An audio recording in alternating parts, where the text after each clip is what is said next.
I've got a most familiar figure and face.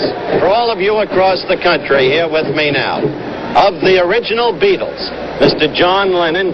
Hello, John, Howard. nice to see you, John. Nice Want to to move meet you. that up just a little closer? How are you? What's been your view of this American professional football scene? It's an amazing event and sight. It makes rock concerts look like tea parties. But I must say, the first thing I heard when I got in was I'm playing a Beatles tune yesterday, which cheered me up no end. I've been trying to follow the game, but I couldn't understand why half the team was off and half the team was on. Well, we can't explain that to you now, but what's your general impression of the game as compared with A, rugby, and B, soccer football? It's nothing like soccer, but I can see a very close relationship to rugby football, which has the same shaped ball and they move 15 yards down the line at a time.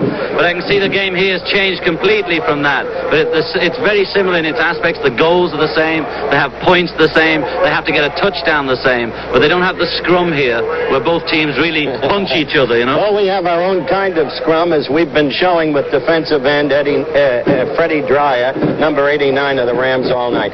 Will the Beatles ever reunite? You never know. You never know. I mean, it's always in the wind. If it looked like this, it might be worth doing, right? You did just spend the weekend with Ringo. Yeah, and I promised him I'd mention his album out now, and I said I wouldn't mention my own, which is out now, too. Forget it. Thank you very much, It's been John. a pleasure. Thanks for having me, Howard. Well, maybe we'll get to talk to you later in the show. Right now, we've got to rejoin the Giffer. Frank Okay, Giffer. Over to Giffer. Bye-bye.